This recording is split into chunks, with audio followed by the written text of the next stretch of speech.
One. Rhythm.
Hey, what's going on, folks? This is HUD Zero Torrance Hudson here to bring you everything that is gaming Treble.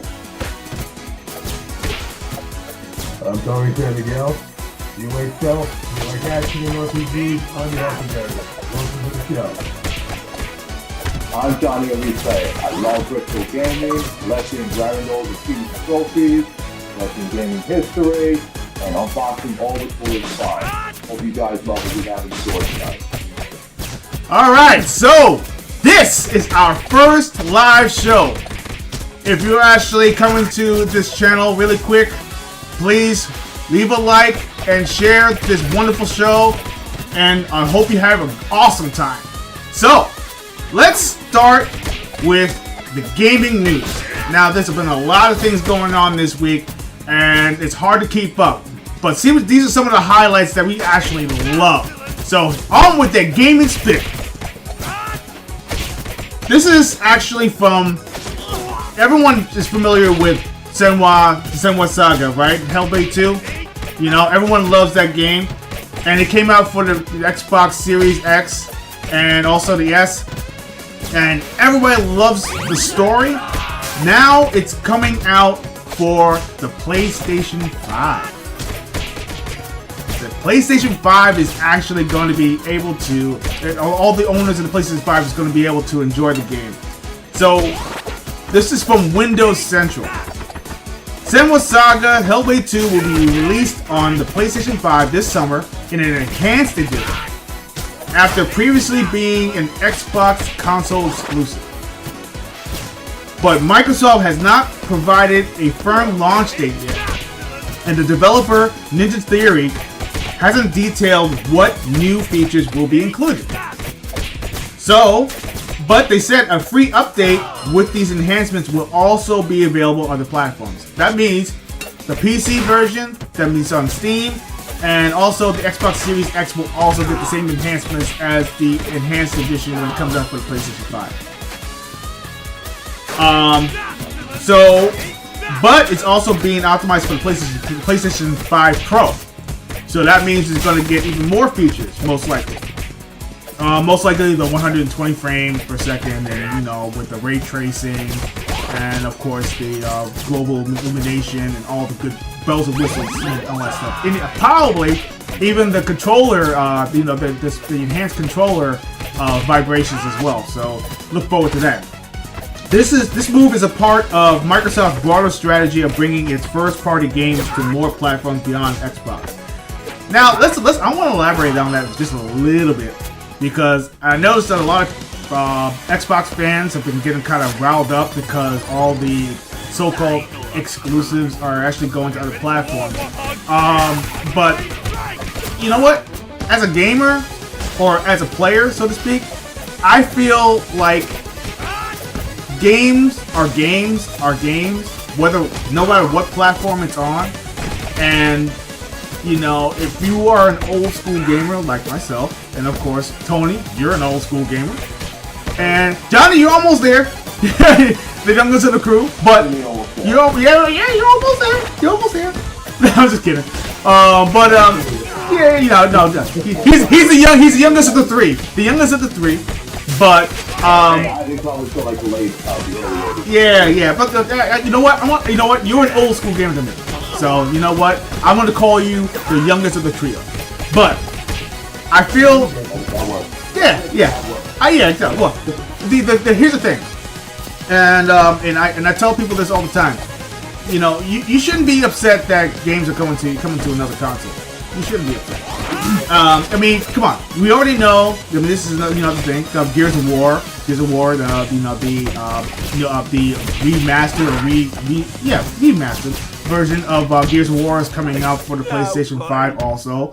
Most likely coming out this summer as well. I think they are in talks of actually bringing Starfield to the PlayStation 5. So you know what? Just deal with it. Deal with it. Microsoft, this strategy is a good strategy. You know why? The more games are elsewhere, the more sales, the more encouragement for the developers. The developers create more games, you know, and it goes on and on. So I mean, you want to get like a 2-minute thought or whatever, a little thought of what's going on with this little excerpt from Windows Central, or it's pretty much all over the place. What do you got? Frank, I agree with you, man. You know what? I can tell you, I can play everything anywhere I want to. There you go. Everybody wins out. Yeah, everybody wins. Yeah, what do you think, John? Oh, I think this is a great opportunity, especially now that I see all my friends that like only plays on PlayStation, they could finally experience these games. So I don't think there should be a limit of people having access to those games. So I think that's a great opportunity. You know, because I want people to check out the Gears of War series. See what they haven't been playing for, like this series has been now since back in 2006. Yeah. I'm not mistaken. Yeah. We've been playing it. Yeah, we've been playing it. Exactly. We're all three of us are playing Gears of War, but I know people that are stuck with PlayStation. So now this is coming out on PlayStation. I'm happy to see more people that have discovered it more. You know? So I hope not only the first game comes out, but I'm pretty sure the second and the third game, and possibly maybe Gears of War does. We'll see if how far they'll go. Oh yeah. Well, of course. Everyone. Oh, Yeah, sorry. Judgment, I mean, there were some things I liked about Judgment, but, you know, I know it's not everybody's thing, I know a lot of people didn't like it, but I thought it was okay. You know, but 1, 2, 3, all the much play. Absolutely. You know, rumor has it that, you know, they supposedly were supposed to make a trilogy of remaster of some sort. I guess they stuck with the first game. Yeah, I think they stuck with the first game for several reasons. I think the reason why they stuck with the first game was because it introduces the new players to the series. It gets them kind of, you know, ready for E-Day, which is going to be coming out most likely either later this year. Yeah, the prequel is supposed to be coming out either later this year or probably next year. I think next year is going to be the best.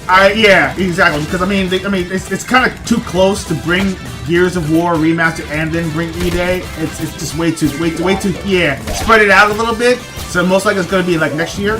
I think 2026 will be the best. Yeah, 2026, exactly. Yeah, come on. You know what? The library right now of all the Xbox games. I mean, this is a huge subject. You know, we can move on to the next one. But there's so many games in that's coming out for development for the Xbox and through Microsoft Game Studios that they can pick and choose what dates they want now. You know, it's wild. It's awesome. I love it. You know, and the games keep on going. Speaking of games, this one has got me really excited and this blows me away. Anyone actually tried the Retro Classics app on Game Pass with the on Xbox and PC? Yeah. I did not go. I did not go. Oh, guys, you I have to get on it. you guys are missing out. You guys are missing out. Number one, this is actually through Xbox Wire, and believe it or not, it was a huge shadow drop. They actually brought out retro classics, over 61 games from Sierra. I think Sierra, from Activision, and I forgot what the other company was. Oh yeah, and also they're actually going to be working with Blizzard as well. They brought out a retro classics Game Pass for Game Pass, and it's through Antstream, collaboration through Antstream. Antstream, you know, everyone knows what Antstream is. Antstream is the retro gaming streaming app that's really good. Classic games like Combat Tribe, Double Dragon 2, Revenge, Arcade Perfect, by the way. I know they released that. They also have Metal Slug. And Metal Slug X. Yep, they're in there. Mortal Kombat, they actually lost the license through because Midway. That was WB's fault, by the way. Yeah. Yeah, because I do remember seeing Mortal Kombat 2 was on that lineup. Yes, it was. Yeah, actually was the original Mortal Kombat. Yeah, original Mortal Kombat was on there. Mortal Kombat 2, unfortunately, was not. Yeah, I know it was hard. And you know what breaks my heart? They had Robotron. Man. Robotron was on there. Spy Hunter. Oh gosh, man, there was like so many great arcade games, and of course Midway being through WB, and WB being greedy little biscuits they are, they decided to pull the rug and did not strike a deal with Antstream to keep it on. So all those licensed games like Smash TV was on there, and I mean, come on, man, I don't understand. I really don't. So yeah, all those games, they took them off. All the challenges, everything gone. So anyway, getting back to the story, the Retro Classics on Game Pass is a new collection of over 50 classic Activision games from 80s and 90s, and is available now for Game Pass for free for all Game Pass members. So you don't pay a dime. As long as you're on Game Pass, you download the app and you already play. So that's a nice incentive for Game Pass. And then they said more titles will be added over time. Also, there's PC gaming enhancements. So that means if you have a PC, there's a game bar that Microsoft has actually been working with Xbox with, and they finally made some improvements to it. They have quick settings, improved visuals, upcoming Microsoft Edge game assist. So that's wild. And of course, and a browser built specifically for gaming. And GeForce Now integration. So that means if you have GeForce Now, and I'm actually going to elaborate on this one because this is big, huge for Xbox. The Xbox app on PC now supports cloud gaming through GeForce Now for compatible titles. Really? Yeah. Big. That's a big deal. Big deal. Yeah, absolutely. Then of course there's Xbox Rewards updates. So that means players can now redeem Xbox gift cards in custom amounts using their rewards points. That's through the app, of course. Then of course they have Xbox Cloud Gaming expansion. So that means more than 100 games are now available for streaming, with additional titles coming soon. So that's going to be coming up. Xbox Play Anywhere. That means you can actually be able to play over 1,000 games. Oh, this is actually more stuff like this going on. Xbox Play Anywhere. This is actually wild. Over 1,000 games now support cross-platform play between Xbox console, PC, and other devices. I'm sorry, it's kind of integrated into that. That's actually more Xbox features that actually have been added. I'm pretty sure that the retro classics will actually have that available too. I'm pretty sure of it. So you can be able to play it on the go. Can you imagine playing retro classics and like Pitfall and all that stuff on the go, just a quick game? Probably getting a high score or whatever on your phone. Oh god, yeah. Do everything. Yeah, everything. On your microwave. ran up over it the west of the Brooklyn. Oh, jeez, man! Just quick games. You can, I can play Enduro on the go or something like that. That'd be amazing. But okay, so some other news. Now Doom: The Dark Ages has some nice accessories that just came out. Now, of course, you probably took a look at a couple of those wonderful pictures of the. It's amazing looking. I have to I have to show you. It's amazing. Let me see. And then the controllers are sick, dude. The controller. I want to get one of those myself, man. Dude, I mean, it looks really good, and they actually have a wrap too. There's a wrap that you can put around you for your console. You know, so that's pretty cool. I'll have to get me one later on. And of course, yeah, it's all about Doom, because I mean, Doom also has an animated background that's actually available now too. And Metaphor ReFantazio, by the way, is actually another one. So they have the Metaphor ReFantazio, the dynamic background, and also another Doom: The Dark Ages background as well. So, but let's go to the last bit of news. And this is from The Verge. The Federal Trade Commission has officially dropped its case against Microsoft's acquisition of Activision Blizzard. Now, this has been going on for literally over 2 years. And I've been sick and tired. Yeah, I've been sick and tired of hearing about this whole thing about everything being held back because this deal is going on, and that's the reason why I have a feeling that this is the reason why that Microsoft has been kind of holding back a lot of their purchases. They've been holding back their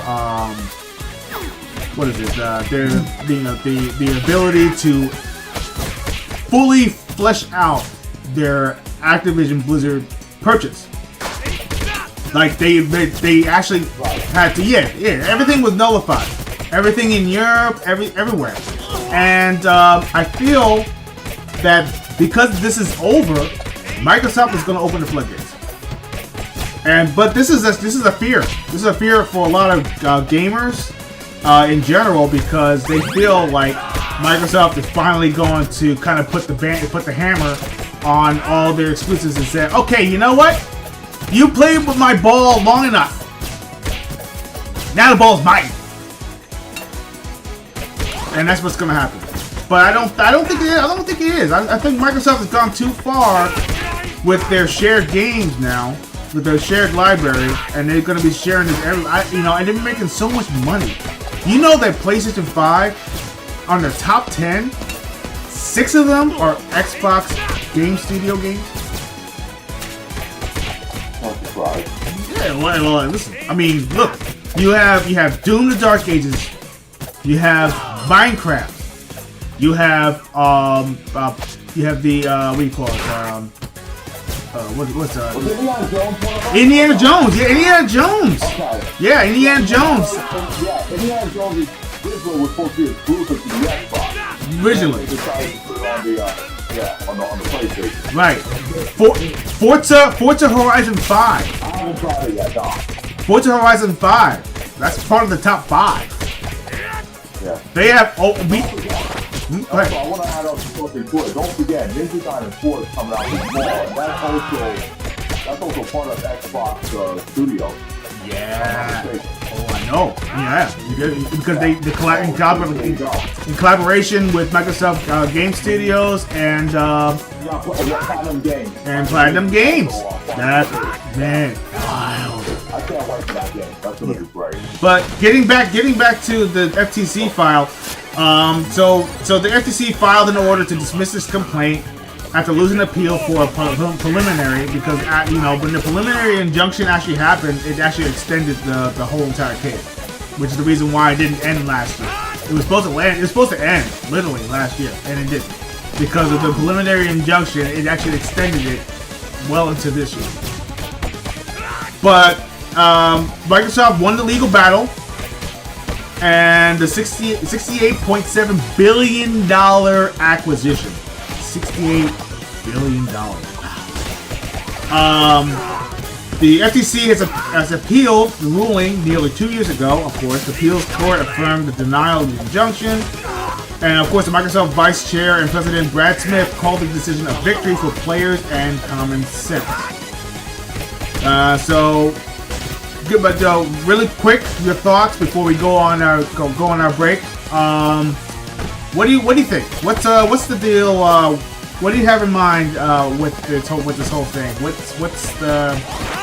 What's your outcome of the FTC finally saying, okay, you know what, we're done.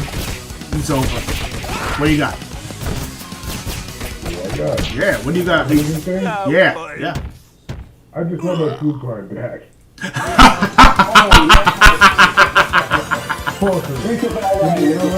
In New York, I want food card back. I need it. Oh man, I miss those days. yeah. Listen, True Crime LA and True Crime New York, Streets of New York, those were fantastic games. I think the LA game was great, but the New York one was pretty gritty, and I love that. And I actually wish they did a remake or remaster of that one. But it just never happened. You know, the license for some strange reason just kind of disappeared. It's crazy. I love running up and down to see random people in LA.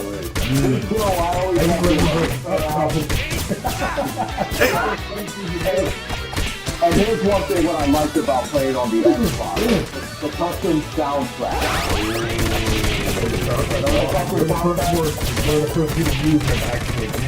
Exactly. Yes, absolutely. Holy cow. True! And also, during that time, I was like putting out like some of the big hits at the time, like during the early 2000s. I was putting songs in there, and I was like, oh man, this was a blast. I miss the custom soundtrack so much. See, you know, the thing you know, comes to mind, especially when it comes to this. Activision Blizzard has such a robust library of games that, you know, that was dormant. I mean, everybody remembers. There's a few games that come to mind. You know, I would like to do a remake of the Rock and Roll Racing. They actually did an they did an enhanced version for the Blizzard Arcade pack that actually had a few games. And I actually just kind of jumped into Rock and Roll Racing. I remember it for the Sega Genesis and also the Super Nintendo. But there was just Mini-2. They actually enhanced it. To actually have the actual tunes. So you hear Bad to the Bone, Born to Be Wild, the actual soundtrack. I was like, oh, this is so freaking cool. And even the announcer sounds clear, and I had more voiceover, and I was like, oh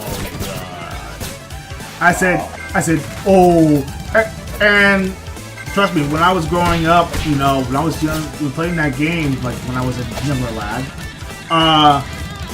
this is wild. It was euphoria for me, and I just want them to kind of embrace that and bring it back and actually do more with the game.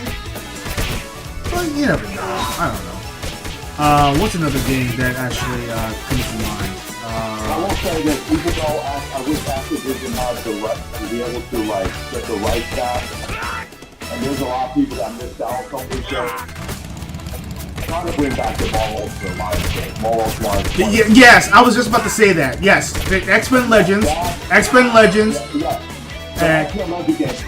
Luckily, I still have those on the Xbox, but I know a lot of people missed out on those games, and I want people to play those games just to see how crazy all the games it's so good back in the day. And then also the Transformers game.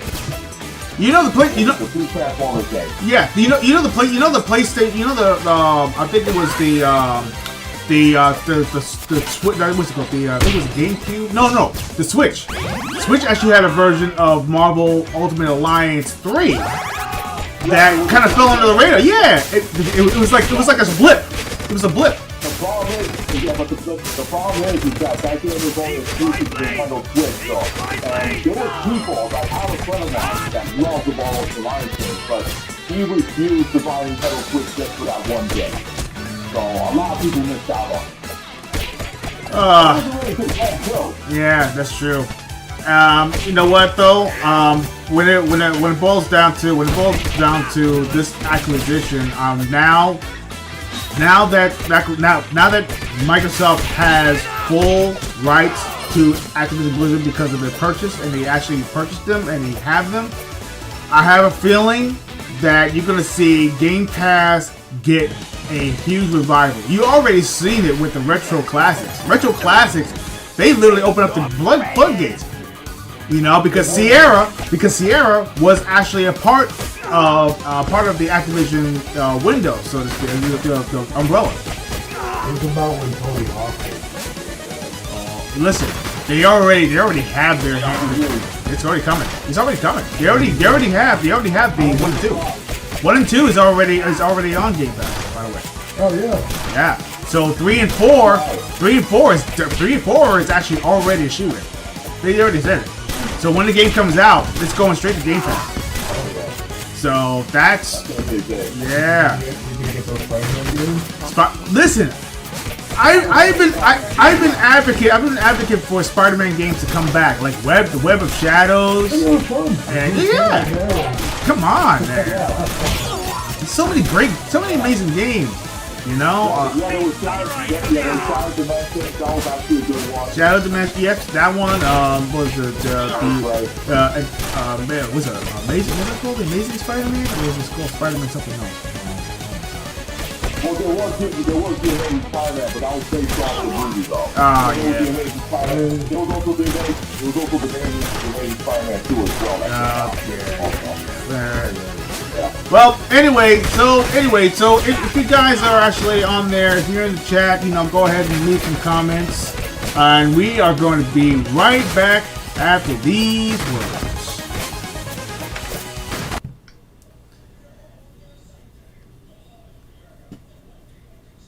All right, cool.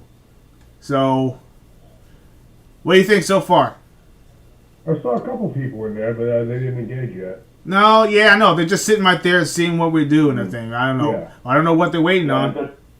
Yeah, I mean, we're like a new channel, so, you know, that's what it is. So they want to see how they want to interact, though, so that's how it is. That's true.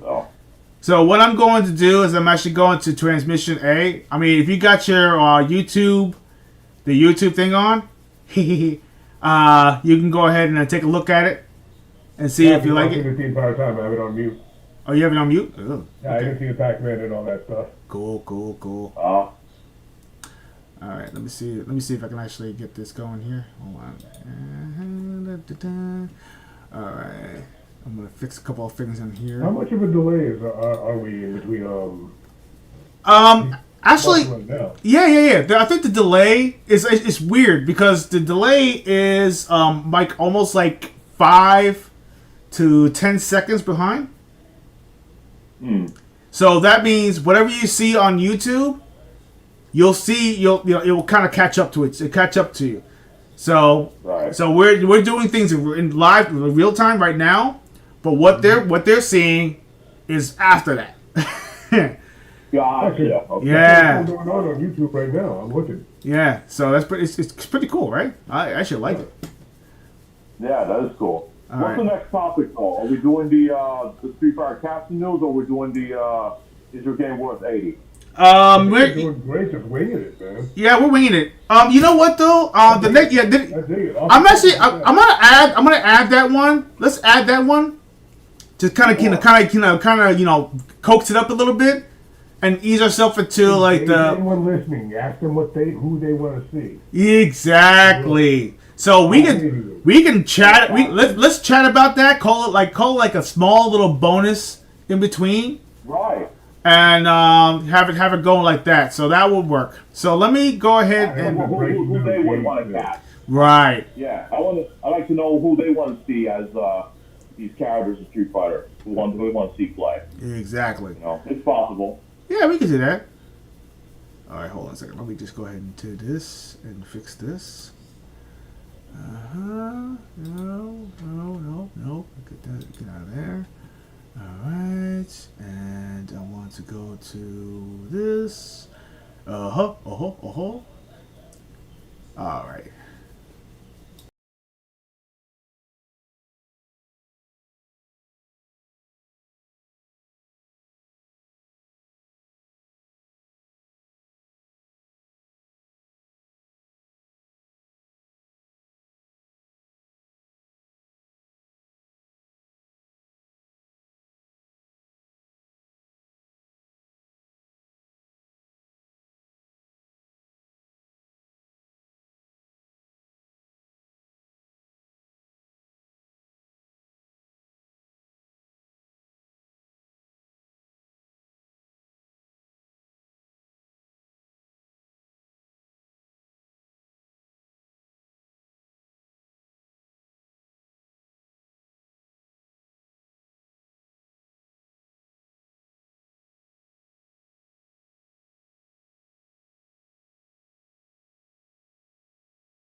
If you were colorblind and had an IQ less than 12, then you wouldn't care which portable you had. Of course, you wouldn't care if you drank from the toilet either.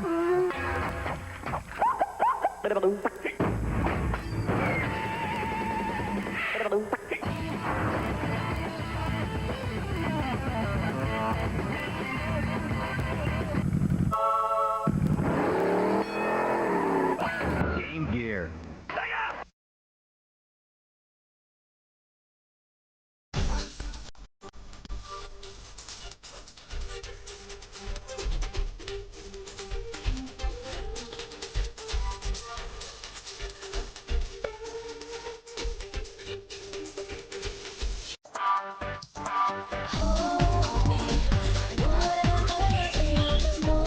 You'll never know who you're running to next. Kingdom Hearts for PlayStation 2, rated E for effort.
Alright, folks, and we are back! Alright, so let's go on to some of our main topics. As you can tell, we just found out that Street Fighter is actually going to be remade, another remake, another Street Fighter attempt for live action. And we heard that Jason Momoa supposedly is going to come in as Blanca. Jason Momoa is going to be as Blanca, and then they also said that if there was warning that Roman Reigns would be called to play as Octopus. No. Sorry, no.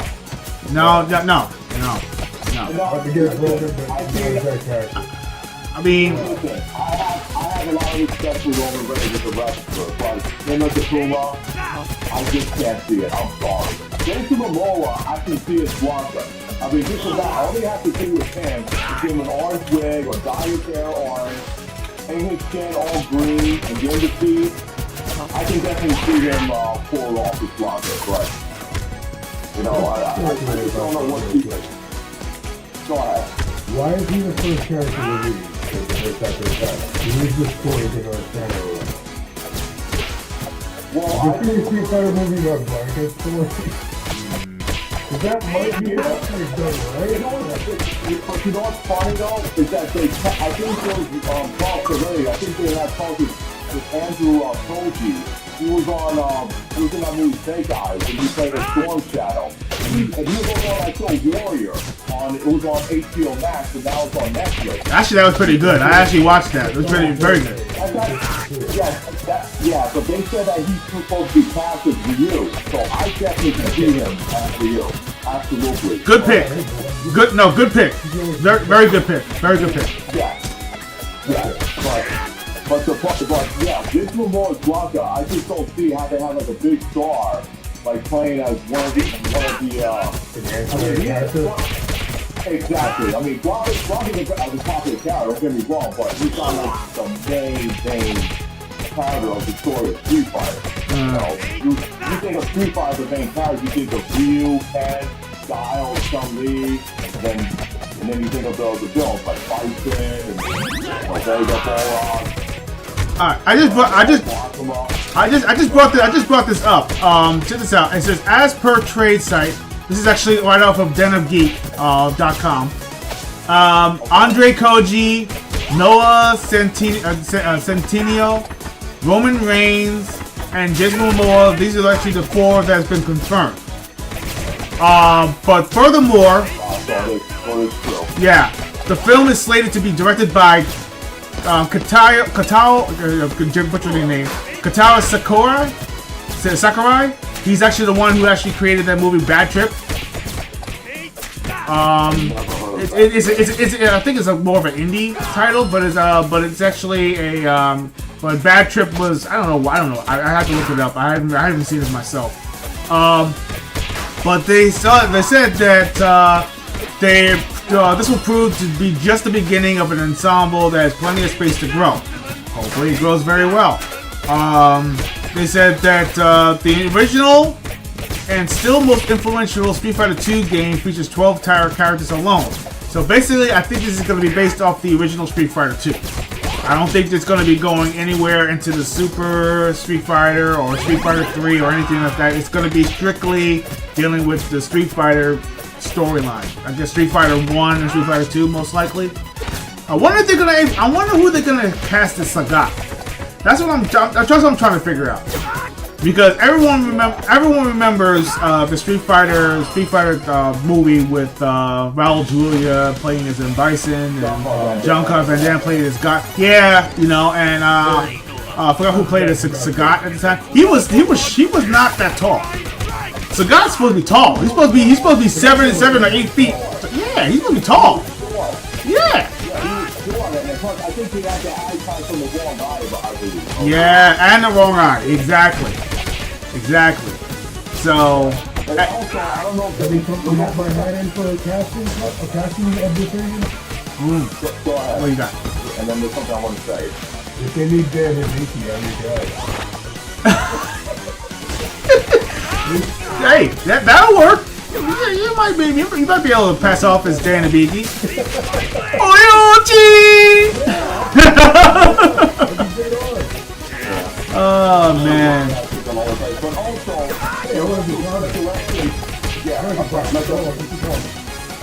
okay. But also, I don't know if you guys see, but they also said that Braun Strowman wants to play Zangief. Oh yeah, no, you know what? That would be a pretty decent. Yeah, I can see that. Yeah, I can see that. So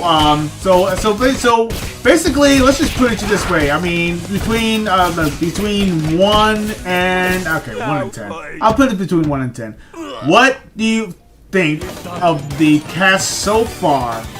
Between 1 and 10, how you choose where you're at. What's your triple gauge at? Absolutely 0. Oof, that's brutal. That'd be a hard commitment, man. Brutal. Ow. Yeah, I know. To be honest, I'm a little biased, but no. okay. At all. Listen, you got a good say because these are your Samoan brethren, in your Samoan background. Yeah, I got you. And it's leaving a bad taste in your mouth. I can tell. Please find your characters on screen should not look like stand-ins for the real actors. Yeah, I agree. They look like stand-ins. Yeah. What's the real character? I think what really drove everybody's flying off and they have no hope for this film. I think they really destroyed people's hopes when they announced they want to have Roman Reigns as Optima. I think that's what blew everybody's expectations low in this film. Because when you think of Optima, you think of an old Japanese martial arts badass. Stuff that really look face, He's like that old guy. Oh yeah. Exactly. You think of something like that, you don't think of a tall Treble guy playing as Optima. So that lowered everybody's expectations for this film. But the only thing I will say, I do like the fact they have Andy Koji playing as Ryu. And then I could definitely see Vince Momoa pull off Blanca. But this guy who's playing Ken, I can't see it. I always thought the guy who played Ken, I remember the name that Carl just mentioned. It rings a bell because he actually played Adam Smasher in that terrible Black Adam film. Oh, that's right. Man. Yeah. Ooh. Okay, now. I saw Richard's picture of him. He just looked like a 10 master to me. To be honest, I was gonna give it a nice honest score of 4. It just knocked it down to almost a 2. They knocked it down to almost a 2. That is a 2. I mean, right now, my expectations are very, very low. It's very low. Okay. I was finding conflicting info too. Some people are saying it's very hot or they're already cast. So far, this seems pretty solid. I mean, to be honest with you, there's Momoa. He's already in talks to play as Blanca already. So that's pretty. Sounds like it's actually pretty much almost solid. That's like a shoo-in. And and then you got the Koji,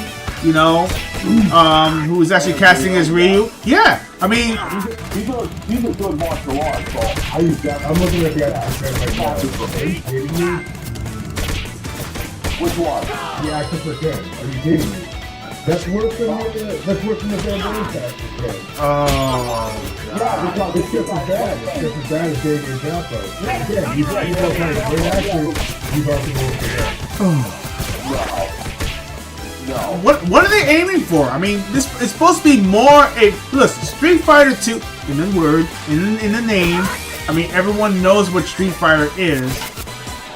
The essence of Street Fighter basically is about everyone else's story. Everyone has a story, has a journey in the game, right?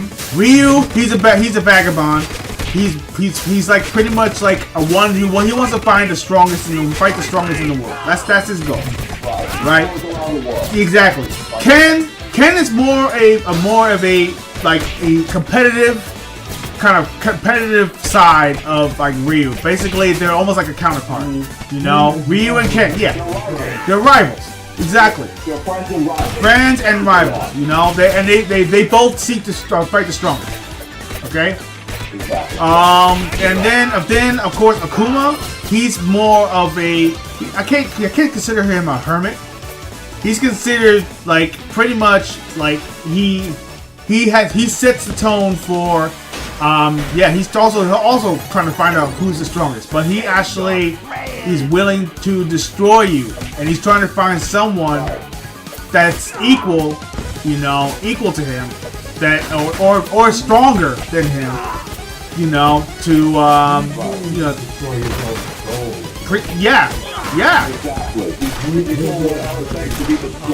right. So I mean, and so if Roman Reigns, I mean, he has a demeanor, but I don't know if he has a look. Unless they can do a all the way up, turn it all the way up.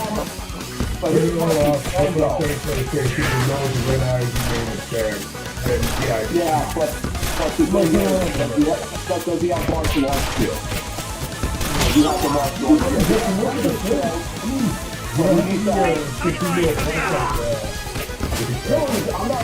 I'm not saying that he has to have like to be a black belt, but does he have some martial arts skills? You know he's got wrestling skills, but does he have the skills to pull off these kicks and these martial arts techniques? Is he able to pull that off? Or he's just gonna have it?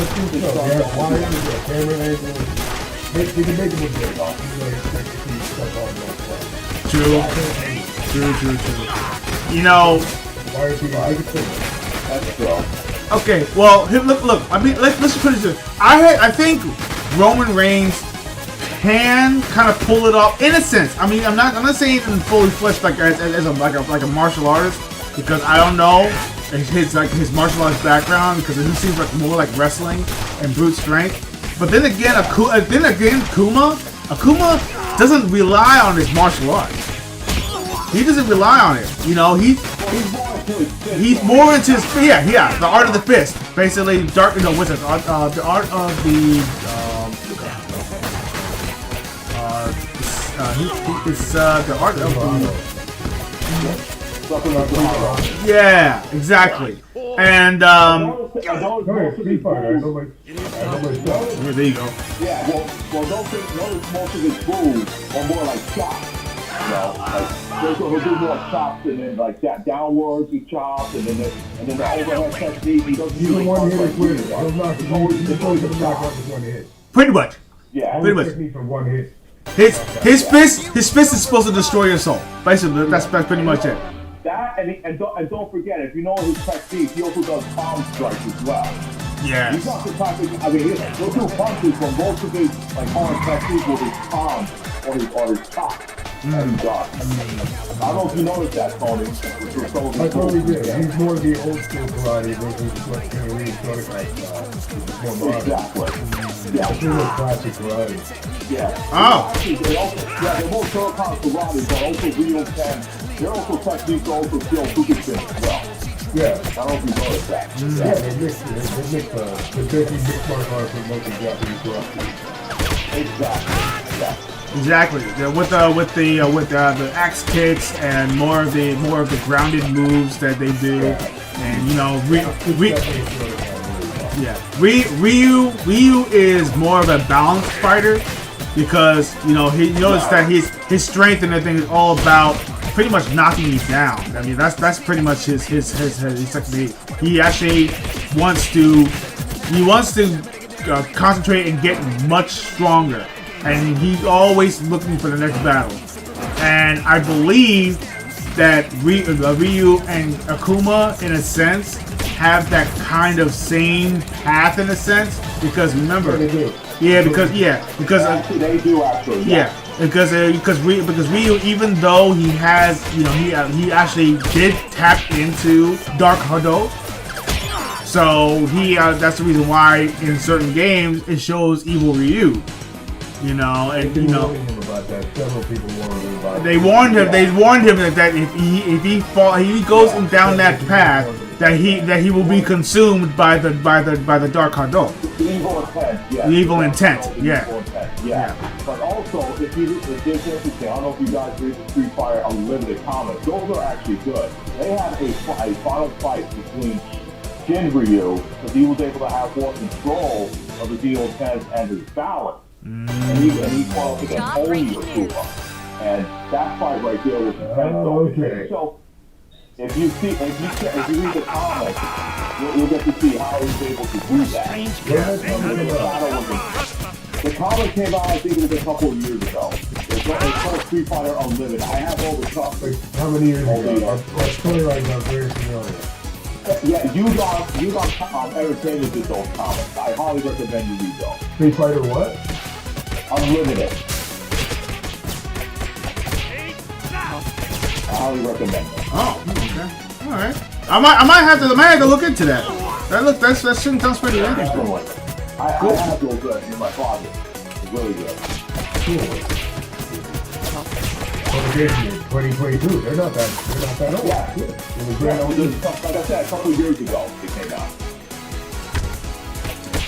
So, There you have it there. So. indeed. Anything else about the Street Fighter Captain? No. Let's move on to the next one. Let's move on to the next. I think we covered that pretty well. Yeah, I think so. I think we got that. So let's move on to the next topic. Let's see.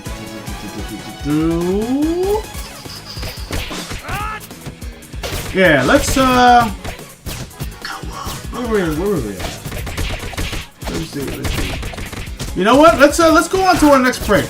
Let's go on to our next commercial break, and we'll hit back and I think we'll go into our next topic. And I think this one right here is going to be a long one because it actually does make a lot of sense, and I think everyone's going to relate to this one.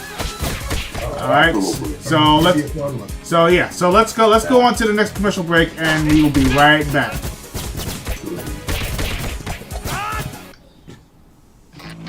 I called the witch doctor, he told me what to do. He said, ooh-ee, ooh-ah-ah, tang, tang, walla walla bing bang. That means play Dr. Mario on Game Boy or NES. Ting, tang, walla walla bing bang.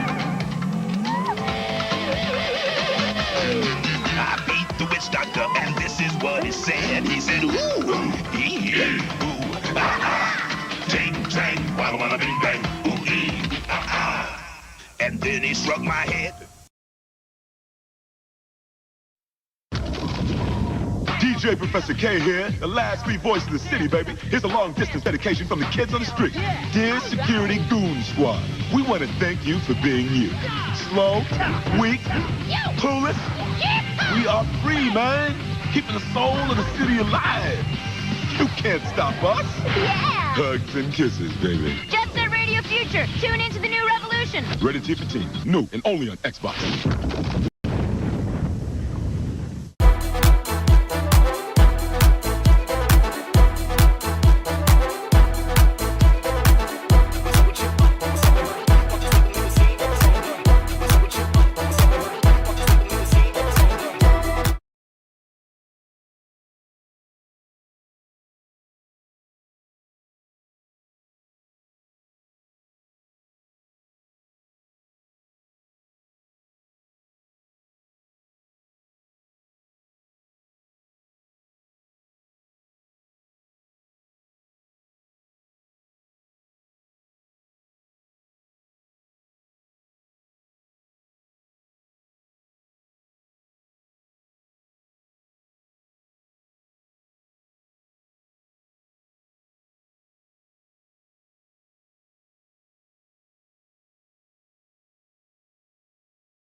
We are back!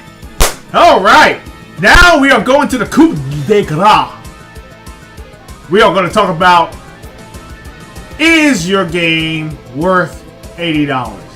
Now, throughout the internet, throughout the many interwaves, you all know what happened the past couple of months. We heard the announcement of Nintendo bringing out their games for $80, most of them, and if there's just going to be a rare few going for still about $65, $70 range. But $80 is the aim that they're going for. That's their ceiling. They're aiming for. They could go higher if they wanted to, but because it's Nintendo, and because they said, oh, we can't do any wrong, they actually decided to say, okay, we're going to set the bar now. And funny enough, Microsoft, you know, even though they're in third place, and I'm thinking they're getting all the good graces of all the fantastic players out there, they decided to say, hey, we can do that too. So you are going to see some $80 games coming out fairly soon. One of these games coming out from another company, Gearbox. They're bringing out their next Borderlands game. Now, I was kind of a fan of Borderlands 1 and 2. Borderlands 3 wasn't really my cup of tea. And then, of course, they had the side quest one with I think it was with one of the characters. I didn't get a chance to go into that game either. Yeah, it turns out this guy Randy Pitchfork, not too popular now in the interwaves. He had something to say, and I'm gonna read the quote right now. It says, as I quote, the concept of paying $80 for Borderlands 4. It says, if you're a real fan, you will find a way to make it happen. He's like, I said, well, this doesn't make any sense. It says, first of all, he says, okay, look, this is his full quote. Not my call. This is actually a tweet. A, not my call. B, if you're a real fan, you will find a way to make it happen. My local game store had Starflight for Sega Genesis for $80 in 1991 when I was just out of high school, working minimum wage at an ice cream parlor in Pismo Beach, and I found a way to make it happen. Okay, let me tell you something, Mr. Pitchfork. Not everybody is you. Not everybody has the income or yet the interest in a lot of games to get the games that they want. Not in this economy. This economy has been very unstable. I have a feeling that because of how disingenuous he actually is, he's so confident that Borderlands 4 is going to be the breakout blockbuster game that he claims it to be, that it's worth $80. So I'm going to throw it out there and ask you guys, both of you guys,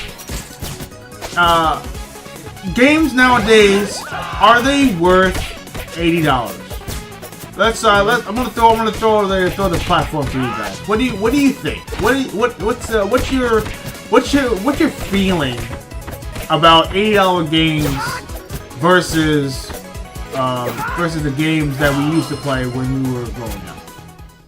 Let me back up on this one quickly, guys. Oh, okay. About to say, you guys.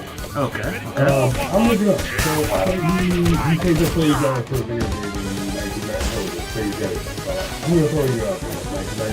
1994. 1991, give or take. 91. Yeah. He's from Pismo Beach.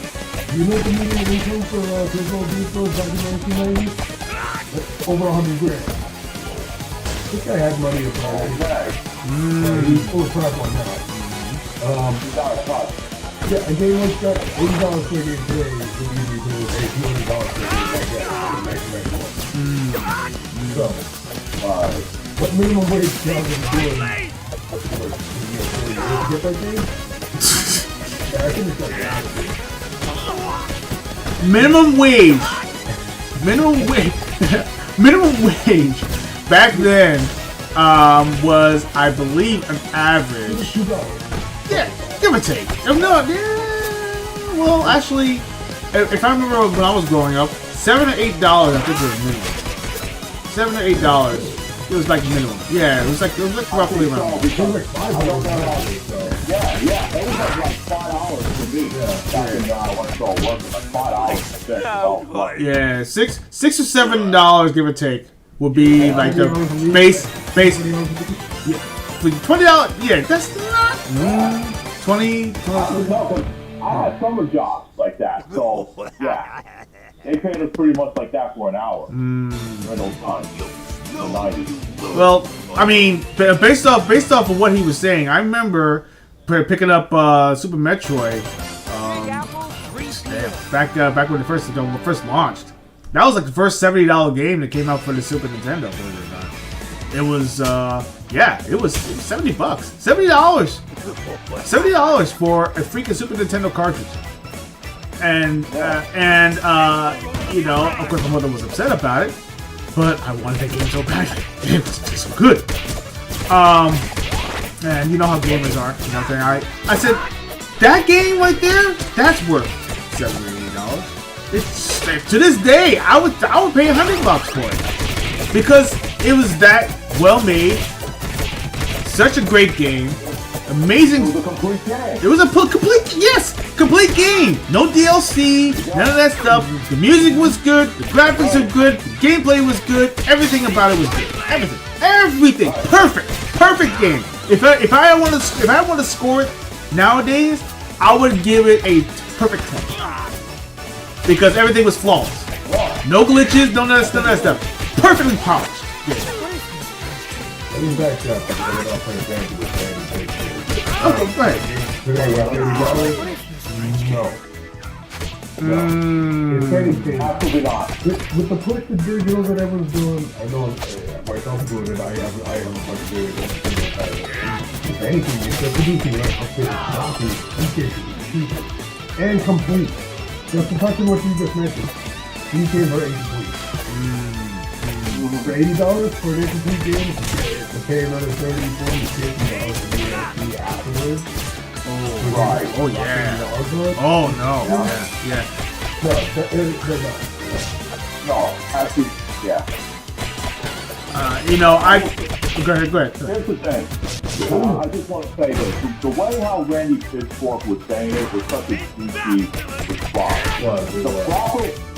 The proper way you should have said it is say that, listen, we understand that people out there are very frustrated about the pricing, but, you know, it's not my fault. This is what's going on. Like, this is what's happening in the industry, that we're forced to do these prices. They have to put this out there. I know you people are upset, but please, you know, give our game a chance. You know, we're trying to make this game fun for you guys. I know it'll be worth your time. I know that it's not going to please a lot of people, but at least people will say, okay, you know, we understand, but we don't have to like it, but we understand why it's $80. You know? Yeah, it would be better, more palatable if he would have said it in such a way. And the fact that, you know, because I mean we're passionate about games too. I mean, listen.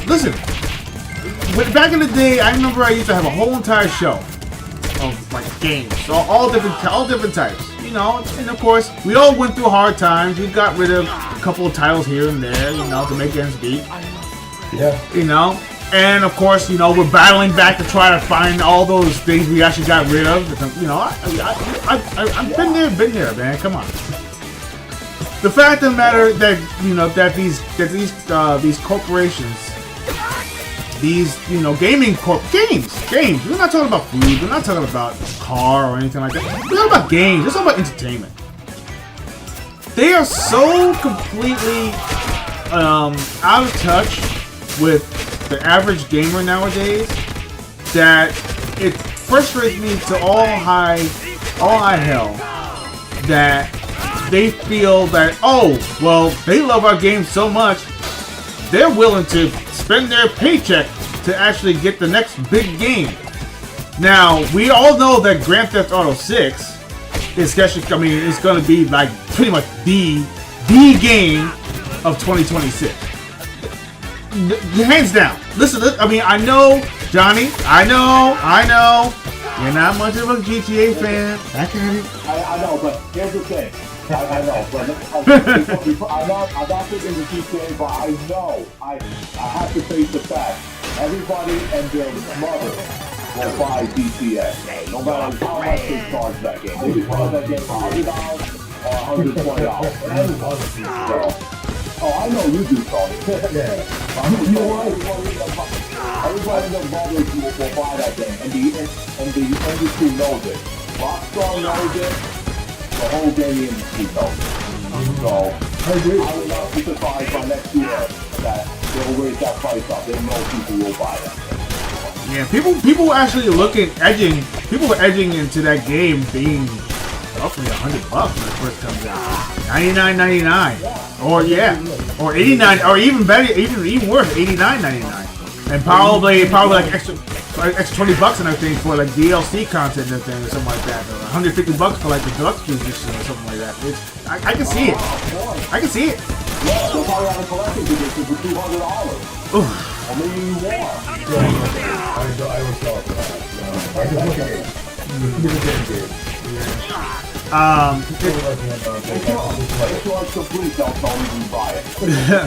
Yeah, oh yeah, dude. That means I'll have to wait a year before I buy it. So. Listen, I have a feeling that it's going to be a complete game. I mean, look, every single Rockstar game that has come out recently, there has been no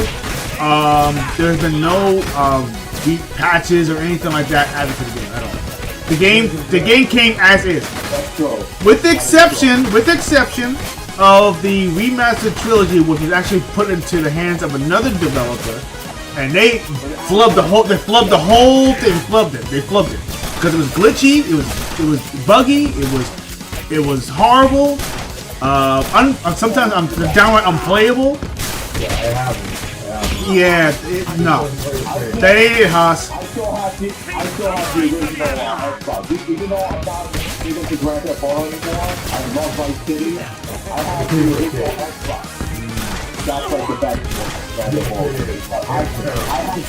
I have the original on the original Xbox of Vice City and free. And the custom soundtrack and everything, I love that version. It's so great. Yes. Mm-hmm. Yeah. You see. That's right. That's right. Goodness gracious. Ray Liotta. Rest in peace to Ray Liotta. Yeah. Dude, they had Burt Reynolds. Oh, that's right. They had Burt Reynolds. That's right. Oh shoot. That's right. And they had Janet Jameson as well. Gosh, man. They had plenty of women stars in that movie. Yeah. I was surprised they had Burt Reynolds in there. That was crazy. Listen, Rockstar has the clout. Rockstar has the clout, and they have the reputation. They can pretty much do anything. GTA prints money for them. GTA 5. Gosh, I can't believe it. GTA 5 has been remastered not once, not twice, not 3 times, not even 4 times. 5 times in his lifetime. And GTA Online has been going on for literally a decade. Think about that. GTA 5 Online has been going on for 10 years. 12. Oh God. Okay, even worse. 12 years, man. It's been on, and people are still playing it to this day. And you know how many missions they actually added to that game? Oh my gosh, man. Oh, I only did a couple of missions, and then it started getting ridiculous. They had heists. They have a whole bunch of different heists and all of them had different stories that actually kind of added to it. So that you could listen to the story and say, "Oh yeah, I need you to get this car and stuff like that, and deliver this car to something such and stuff like that." And you had to make sure that the car wasn't fully damaged, and you had to you get chased by a whole bunch of cops and helicopters. Yeah, bro. I paid the page break before I drop it off. Yes, yes. And then but the cool thing is that you play with friends, and you have your group, and you all of you and everything are all part of the mission and stuff like that. And stealing the car, getting the car done, driving down the highway, taking all these turns, stuff like that, without damaging the car.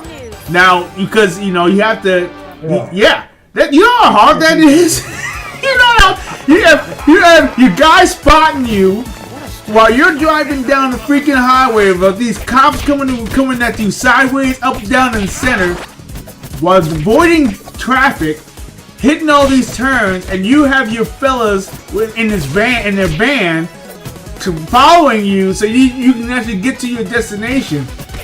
And failing your mission and everything, if you jump off the bridge or something like that, oh man. You know how many oh jeez. It's fun! Frustrating but fun. And then you get to yell at everybody. It's like, God, why did you do this, man? I told you, don't I'm right behind you. Oh no, I got you. No. We gotta go this way, man. Man, the banter was so amazing. GTA had magic. GTA Online is magic. And here's the thing. That's the reason why that Rockstar was so slow for bringing out the sequel. So slow. They were waiting for the sales to decline. And they saw people are dumping in money for online. So they said, you know what? Why should we put out the next installment for Grand Theft Auto when people are just keep on throwing money at us and they keep buying Grand Theft Auto 5? So that's why they wait. Take a good 10 years to come out after the original. Actually, it was like shorter. It was like, wasn't it like 6 years? Something like 6 years? It was a long time. Yeah, it was a long time. Yeah. This was after Grand Theft Auto 4. Was it not? Yeah, Grand Theft Auto 4. And then they had 2 DLCs. They had the Ballad of Gay Tony, and it was the one with the bikes. The one with the biker gang. Yeah, the biker gang. Yeah. I remember that one. So, I didn't really like the biker gang one. It was kind of like but the Ballad of Gay Tony was hilarious. Oh my god. It was fun. Bro. It was funny. I was actually friends with the guy who did the voice of Luis Lopez. That one. Nice. I was actually friends with him on Facebook. Yeah, I just Yeah, go ahead. What do you guys think of Top Man Kevin Laszlo? How do you connect it with humor or story, whatever? That's what you thought about. That's a good question. Because you know what? There's a real danger zone when it comes to exchanging like the original talent or original writers or directors of certain movies and games and what have you. It does change the dynamic of the game and how it's actually being portrayed. Like the writing is completely different, and the direction is going to be going. It's going to be different. Maybe they'll keep the same essence. I don't know. Because remember, there's a lot of dark humor in GTA. And I love kids get down in that one mission. Yeah. And amazing. So my thing is that I can give this guy a chance to see where it goes from there, but I'm reserving my thoughts until I actually kind of see the game in action, because all we saw was trailers. All we saw was which are beautiful, by the way, which are beautiful, very nice. Oh my gosh, wow, just wow. Yeah, this rivals every single game, even Cyberpunk. It rivals Cyberpunk. That's saying a lot. That is saying a lot. So. In GTA 6, I'm looking at the IMDb right now. Milton from Office Space. Jeez. Wow. He's a voice in the game. Everyone else is in the game. You know what? I think I actually have something about that. You know, the GTA 6. It's called Cast. Because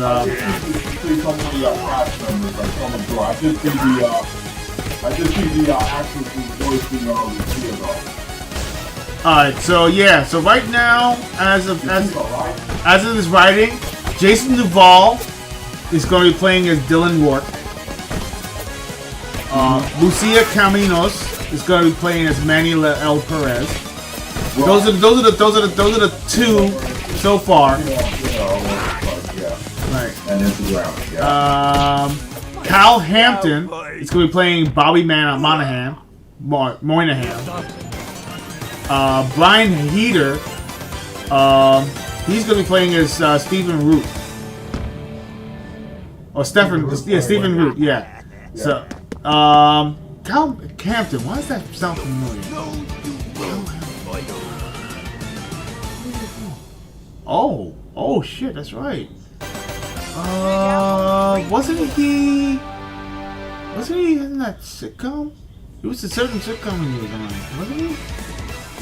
Does that sound familiar? Cal Hampton? Hold on, let me look him up in IMDb. I actually had that.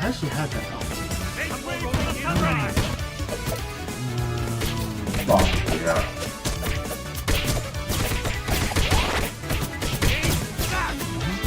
Oh yeah. Okay, here we go. Cal Hampton. I don't know who played him. Actually, no. The voice is right. Actually, right here. Hold on. I mean, I'm giving it to you right now. Hold on. Yeah. Here we go. All right. Cal Hampton is played by Bobby Moynihan. Okay. Bobby Moynihan.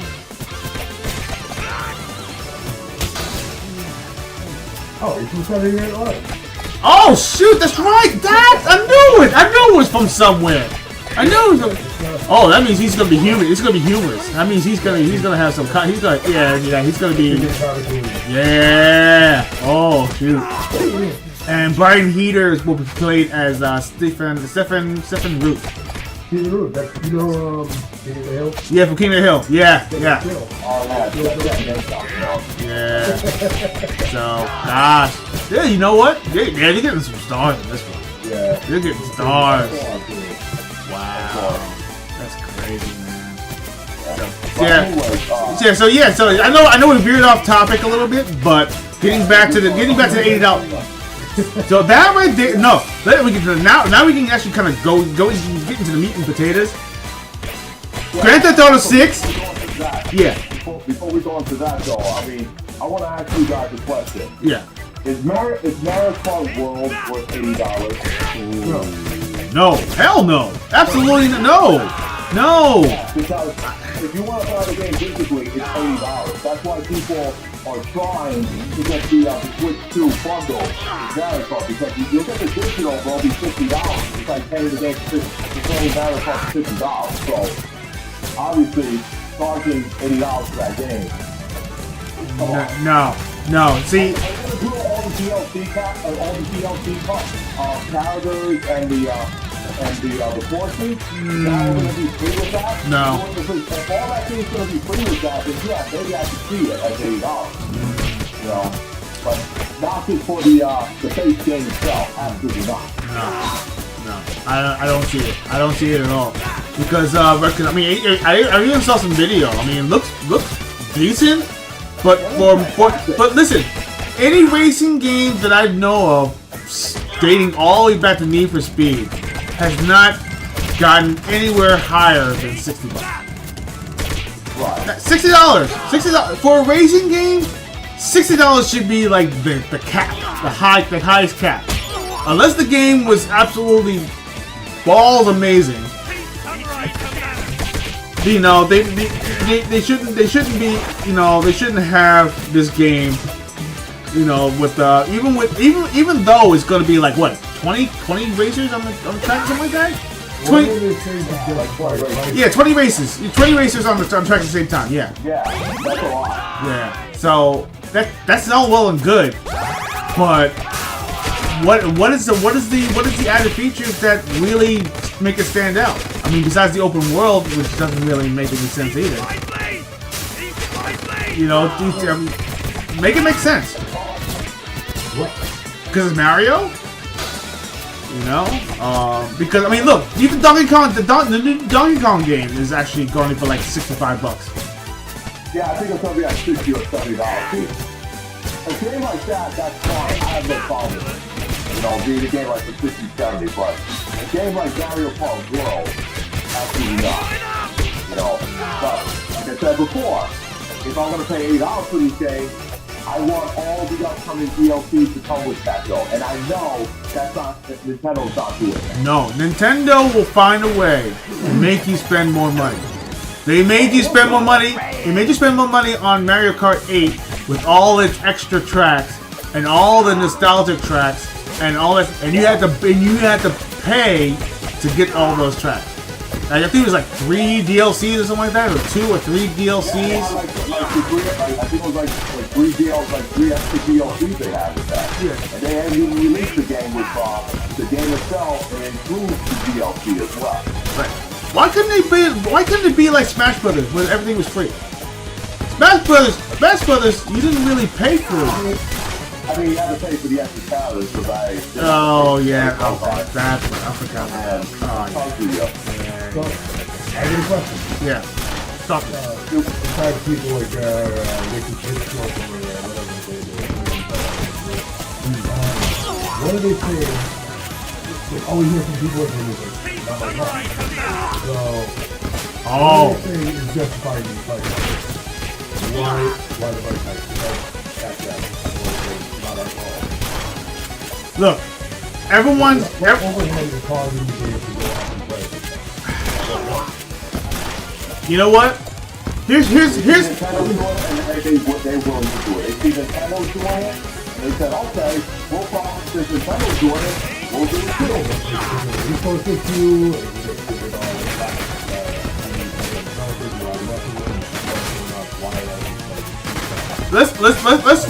Let's jump into that dark rabbit hole for a second. Yeah. This is actually something that actually has been rattling my brain for a lot. You notice there's been a lot of mass firings that's been happening lately. EA getting rid of 200 employees. Microsoft and everything, they've been getting rid of employees. Yeah, I mean, Ubisoft and everything, they got rid of employees. Listen, and then they had the gall to say, oh, we're gonna make you spend more money on our products, our games, $80. Because we're going with inflation, or we're going with the actual cost of the games. We actually held back on the prices for far too long. Not my problem. You know, we're the ones who all these people incur all these costs. Why that should have stabilized the game, not just price up. See that, and that's the thing that Is that simple? Just what do you know we can do it? it has to be. It has to be. That's a good possibility. But I can't see what kind of especially if they're dealing with mostly software. Which goes back to our previous pilot episode. We were talking about how indie games right now are rivaling some of these AAAs. Look, it boils down to talent. It boils down to where the studio is actually being made, the overhead that they're dealing with, the talent that they're actually getting for either the voice acting or the music or whatever it is, and of course the external costs and everything. Shipping and handling, if you're actually doing physical copies, if you're actually going to be making more, sending it digital, because remember, sending it digital, there's a certain procedure that you have to do to bring your game to digital platforms, then they have to get a cut too.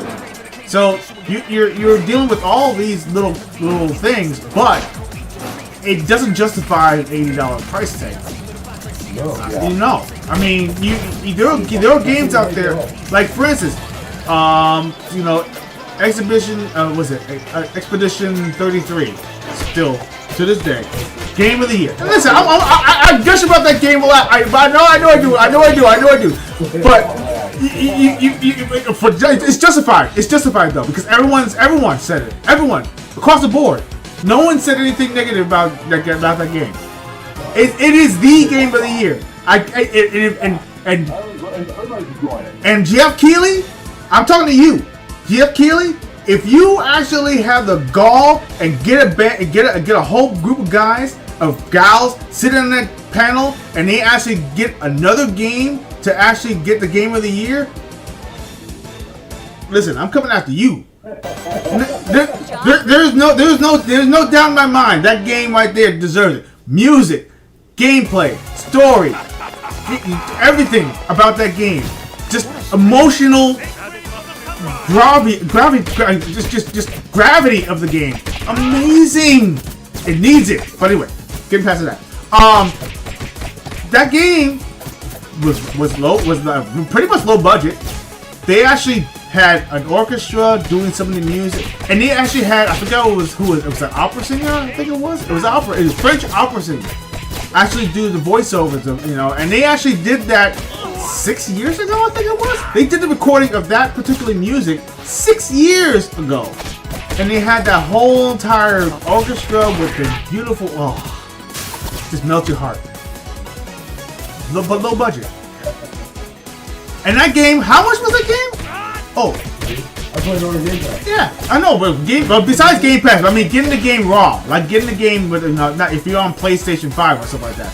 It was like $50. $50. That game right there deserves to be $80. It deserves it. But you know what? They brought the game down to make sure that they catch its mass appeal, which is great. But yeah, they made it great. Of course. But listen, if they have set a bar. They set a bar so high right now, and it puts the whole entire gaming industry on notice. So I feel like they have an opportunity to and you know, you also mentioned Cuphead, another game, and of course Mouse Mouse PI, which is coming out very soon. Yes. Yeah. See, these games right there rival anything that's coming out big budget. Games that are actually in the millions, and these were like a couple of 100,000, maybe even less. You know, with less staff, 30 or less, making amazing games. So they can't shoot these weird caveats and everything, talking about, oh, we deserve to be $80. We deserve to bring out games and accessories at a certain price. You know, we can talk about accessories and everything. We can go far into that, stuff like that. You know, huh? Yeah, exactly. Have you played that one? Which one? What game was that? Oh yes, A Plague's Tale. Another great game. And a sequel. Oh, so good. Yeah. I mean, and it's scary too. And it's scary too. Yeah. Because you like, oh, let me do this. Let me put the flames over here, and just the ability of putting out flames and everything, and seeing all the bad guys actually getting completely devoured by the rats. Love it. But it's scary. It is scary. It freaks me out too and everything, because you sit right there, you're like, oh, what do I do? You know, do I throw this over here? Do I shoot this thing down and have the rats go after it and everything, and then you can just run for it?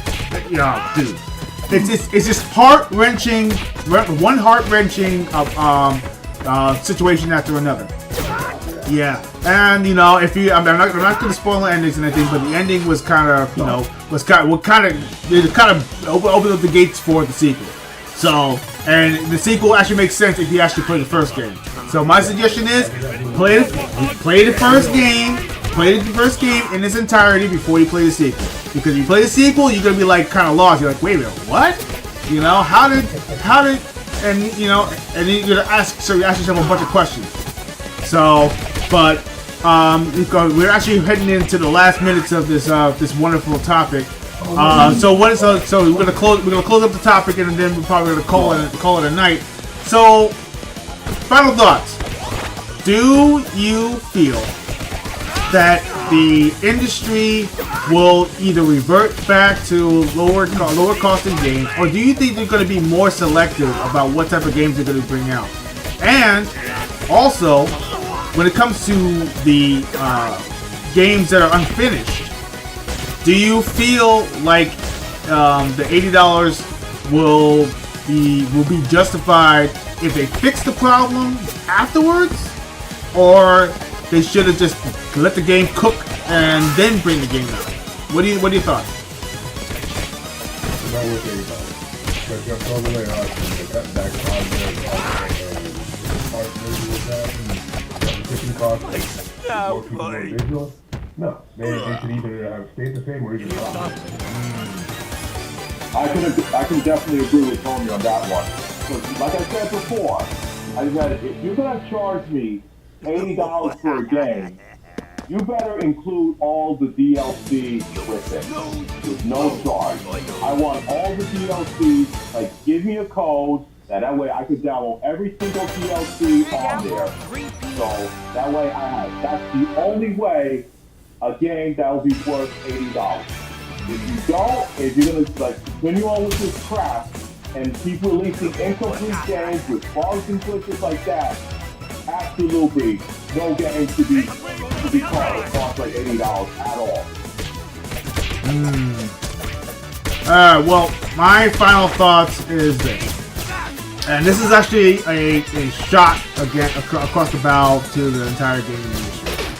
Just remember, we are your customers. We are the ones who are passionate. We are the players. We are the ones who go out there late at night to get your newest game. We are the ones who put up the extra money to get the special boxes and the special packages. We're the ones who actually go online to play these wonderful games and tell our friends.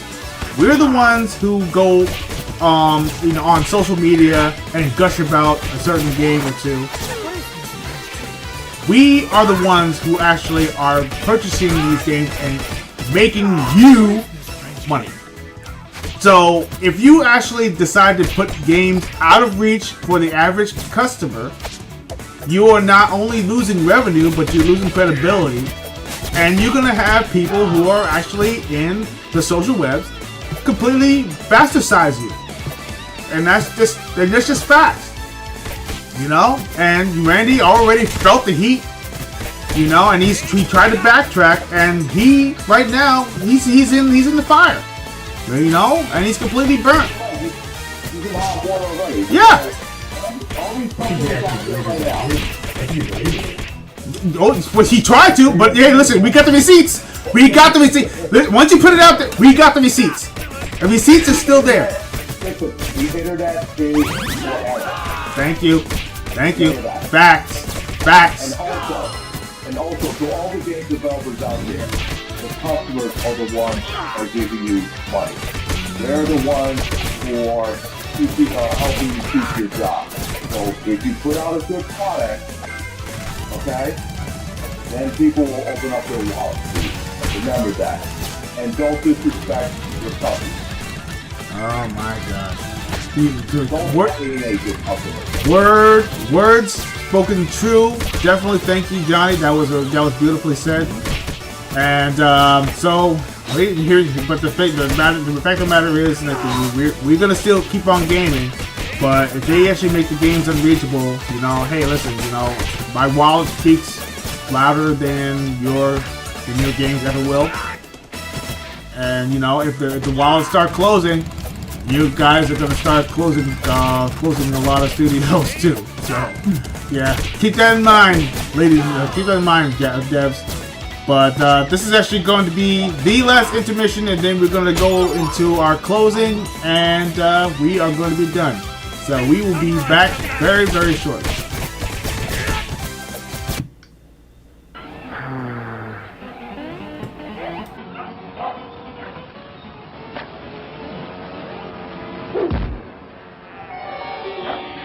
Whoa. Color. Hey, there's an easier way to get color. Get a Game Gear, the full color portable with over 150 games, like the new Echo, Mortal 2, and Sonic Triple Trouble.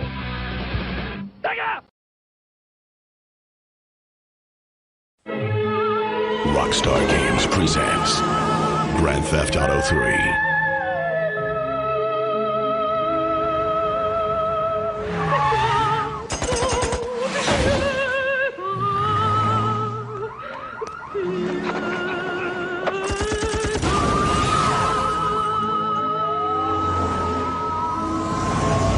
Out now on PlayStation 2 and Xbox as part of the double pack with Grand Theft Auto Vice City. Rated M for mature.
Jaw-breaking news.